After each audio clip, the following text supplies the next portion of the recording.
अस्सलाम वालेकुम। 5 star DVD कोलियन और डिंगा तरफ जनाब मैं जनाब बशीर थोड़ी खिदमत च हाज़र हाँ। साडी कोशिश होंदी है कि तुहाडे वास्ते बेहतर तो बेहतर प्रोग्राम लैके आईए। तुहाडी राय साडे वास्ते बड़ी अहम होंदी है। तुहानूं गाने दा शौक है तो साडे नाल राबता कायम करो तो इंशाअल्लाह असीं जनाब तुहानूं हर तरह दा ताउन मुहैया करांगे।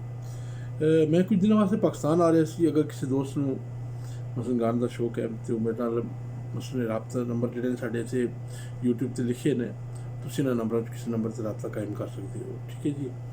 5 स्टार DVD बड़ा शुक्रगुजार है अपने सज्जनां दोस्तां दा जेह्ड़े सानूं इन्ना प्यार दिंदे हो ते तुहाडे प्यार दी बदौलत जनाब असीं इतनी कोशिश करने कि असीं फोक म्यूजिक नूं हर तरीके नाल जिस तरह तुहाडी पसंद आवे उस तरह लैके असीं तुहाडे सामने आउने आं।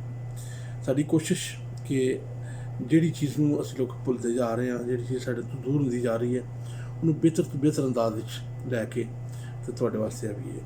5 स्टार DVD कोलियन और डिंगा basrian kharian गुजरात।